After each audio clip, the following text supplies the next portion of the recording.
Merci d'être avec nous. Notre invité ce soir, l'homme qui a fait sensation en cette rentrée. Bonsoir Jean-Claude Mahy, secrétaire général de Force ouvrière, parce que vous avez dit oui à la réforme Macron, avec des réserves bien entendu, et vous avez dit non par ailleurs aux manifestations, courageux pour les uns, traître pour les autres. Jean-Claude Mahy, est-ce que ce qui se passe aujourd'hui, c'est-à-dire ces nouvelles manifestations, celles des routiers, mais ce calendrier de manifestations qui deviennent récurrentes, est-ce que cela vous ébranle ou est-ce que vous assumez toujours à 100% vos positions ? J'assume. Vous savez, une organisation syndicale, c'est un cap. Le cap d'une organisation syndicale, c'est les mandats qui sont donnés dans les congrès, les réunions du Parlement, les parlements de FO, pour reprendre Force ouvrière. Après, on choisit l'itinéraire en fonction de la situation. Bon. Et là, nous avons choisi, le Bureau confédéral a effectivement choisi de rentrer pleinement dans la concertation, parce que nous l'avons demandé. On nous a répondu « Ok, il va y avoir une concertation », donc on est rentré pleinement dans cette concertation. Alors après, il y a des choses qu'on a obtenues, il y a des choses qu'on a bloquées, il y a plein de choses sur lesquelles on est en désaccord, qu'on rejette même. On peut parler des prud'hommes, on peut parler du droit à l'erreur sous certaines conditions, de la fusion des institutions représentatives du personnel, ça ce sont autant de choses qu'on rejette. Mais par rapport à cette semaine décisive, si mobilisation grandit, vous excluez d'aller dans la rue ?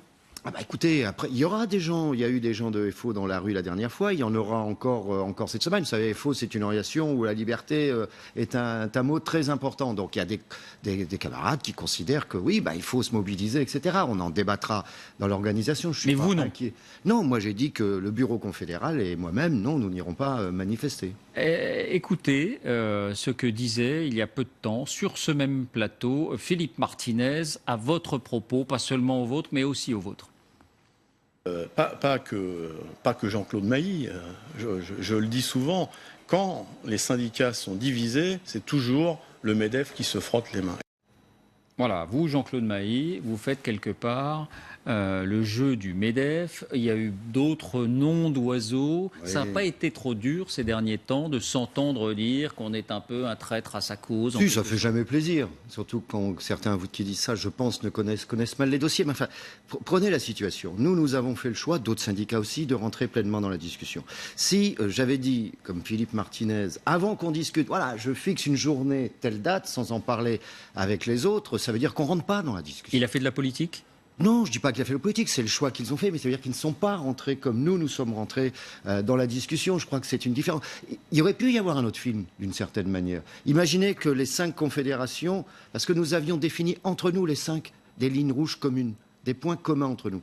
Si les 5 avaient été aussi actifs tout l'été, peut-être que d'autres choses auraient été obtenues. Et puis à la fin, si on avait constaté qu'il y avait des trucs qui ne marchaient vraiment pas, que ça justifiait une journée d'action par exemple, on l'aurait décidé ensemble. Bon, voilà, ça n'a pas été le choix qui a été fait. La CGT a fait son choix. Moi, je laisse responsable de ses actes. Mais sur le fond, nous pensons que nous avons bien fait de faire ce que nous avons fait. Mais sur le fond, ce qui peut susciter des interrogations, Jean-Claude Mahy, c'est qu'on a vu cette image il y a un peu plus d'un an, printemps 2016, vous êtes côte à côte avec Philippe Martinez, on va voir cette photo où vous faites un duo en quelque sorte contre la loi El Khomri, qui était déjà une loi sur le marché du travail, mais qui allait beaucoup moins loin que cette loi Macron. Ça dépend sur quoi. Cette loi Macron, elle va plus loin, mais là, vous n'êtes plus dans la rue.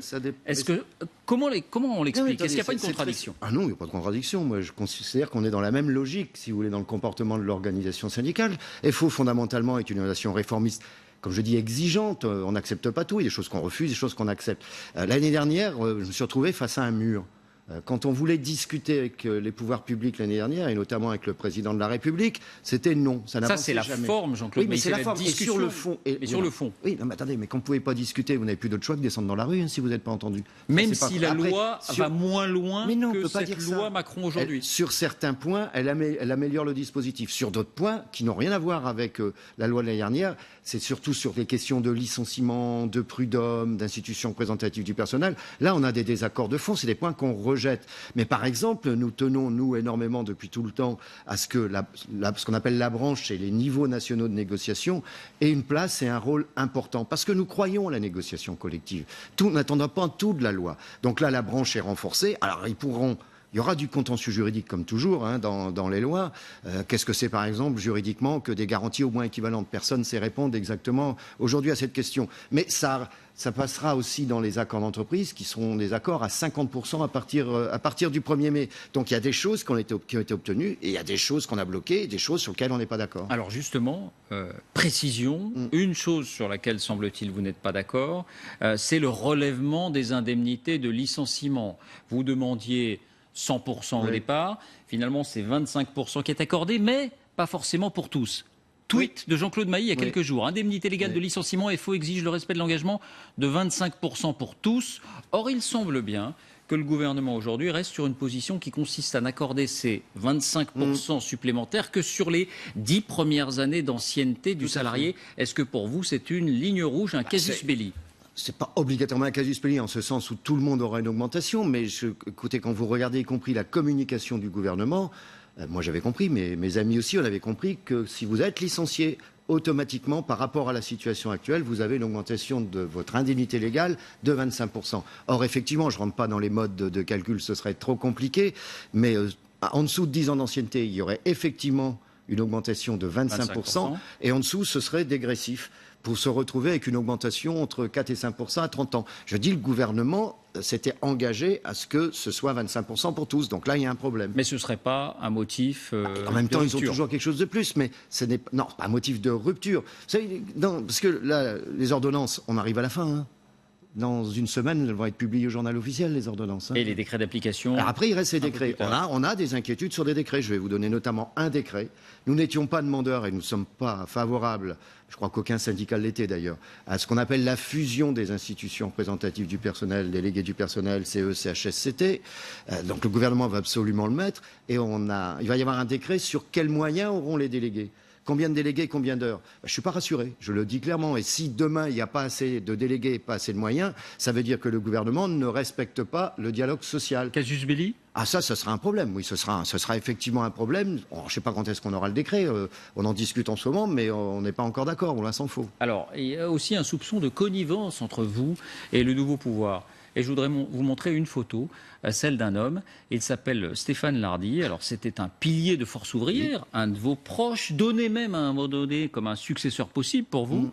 Et puis, qu'est-ce qui s'est passé? Il est nommé directeur de cabinet de la ministre Muriel Pénicaud, chargée de cette réforme. Non. Il est directeur adjoint du cabinet. Directeur adjoint du cabinet. C'est effectivement quelqu'un qui a eu des responsabilités à FO. Il a quitté, non pas FO, mais il a quitté ses responsabilités à FO il y a plus d'1 an. Donc il n'a plus aucun mandat FO. D'accord. Moi, je n'ai pas demandé à ce qu'il soit. Pendant des années, il a été très influent. Bien sûr, il a mené des négociations. On s'interroge sur les journalistes qui deviennent porte-parole du pouvoir. Mais est-ce que cela, c'est pas un peu la même chose? Ah non, attendez, quand on quitte l'organisation dans sa fonction, on n'est pas quand on a FO, on n'est pas dans une secte, on ne va pas rentrer dans un couvent, un monastère jusqu'à la fin de ses jours. Il a fait un autre choix de vie, ce qui est son droit. Moi, il m'a appelé pour me dire voilà ce qu'on me propose. J'ai dit tu fais ce que tu veux, tu es un homme libre. Et Emmanuel Macron, vous l'embrassez toujours quand vous le voyez? Non. Vous le tutoyez toujours? Non. En privé, oui, mais je ne suis pas le seul. Il tutoie facilement, je crois. Bon. Mais quand on est en fonction, c'est Monsieur le Président. Vous ne serez plus à la tête de FO dans quelques mois. Oui. Le BIT, ça vous intéresse? Ça le Bureau international du travail. Il y a quelqu'un qui a sorti ça m'a fait éclater de rire. Écoutez, c'est pas dans vos projets? Pas du tout. Vous n'aurez pas besoin de l'appui d'Emmanuel Macron pour votre future carrière? Je n'ai besoin d'aucun appui, en qui plus est des pouvoirs publics, quels qu'ils soient. On accueille Fabien Amias.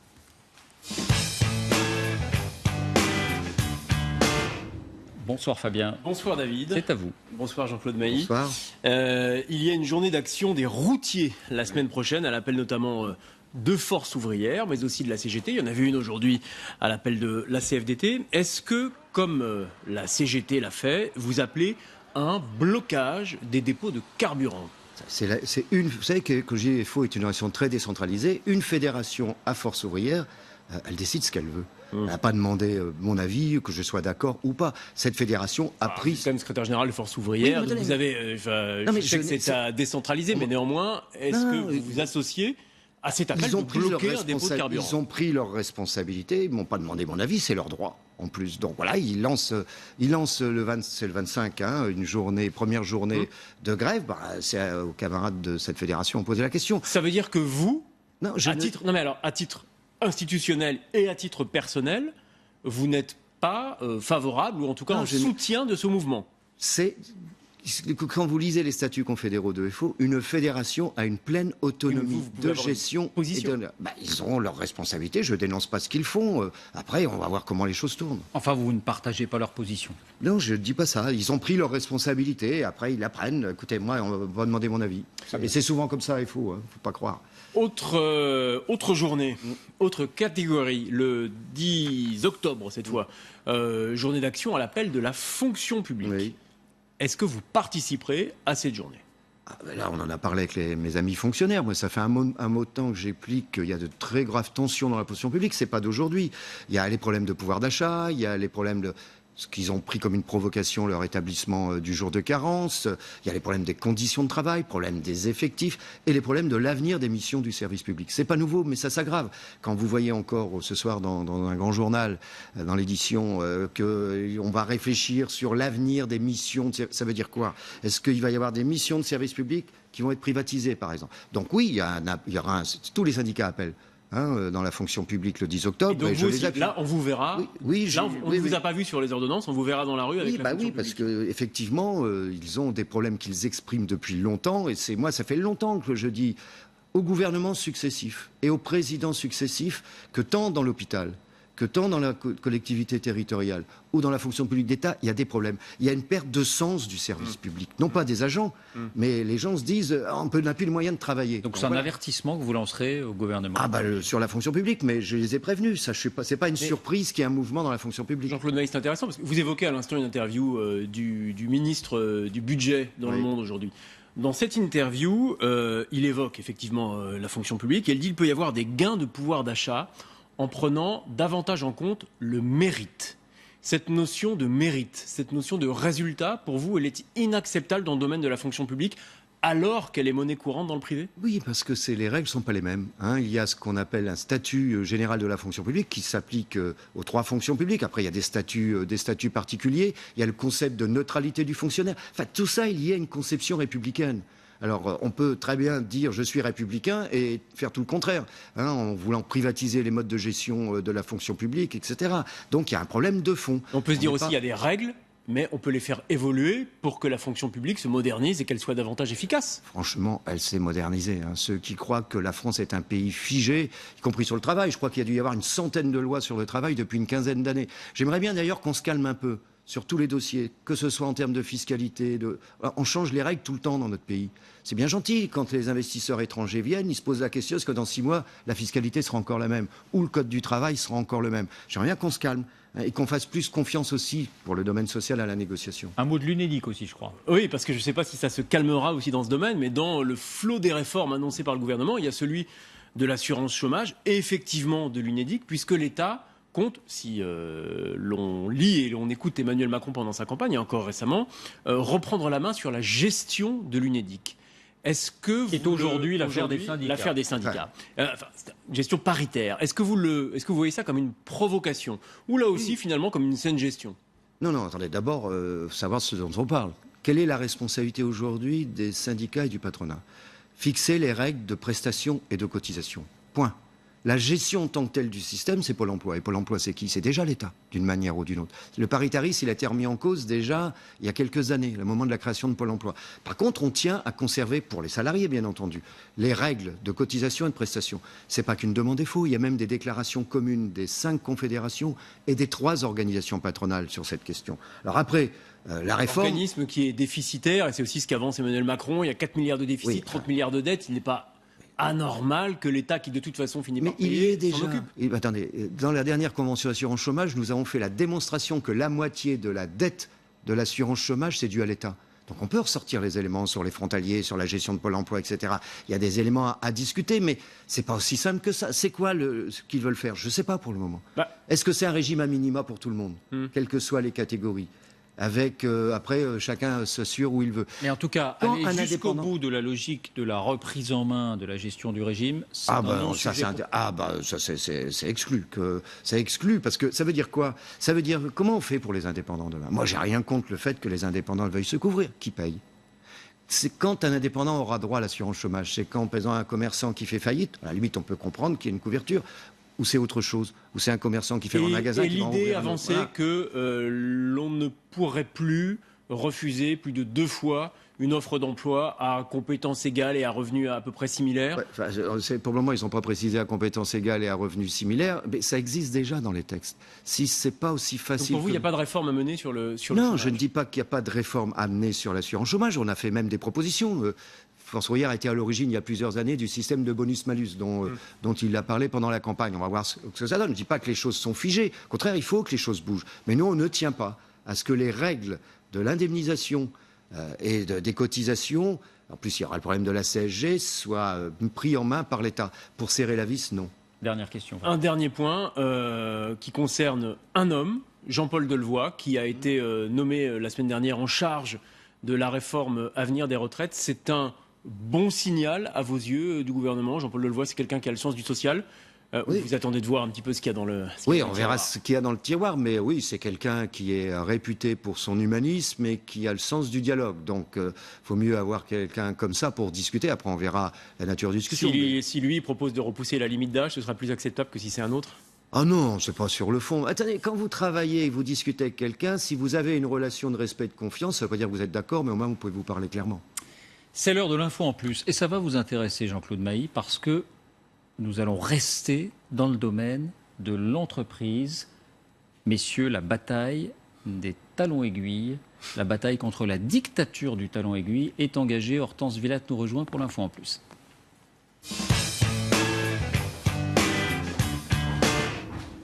Bonsoir Hortense. Bonsoir.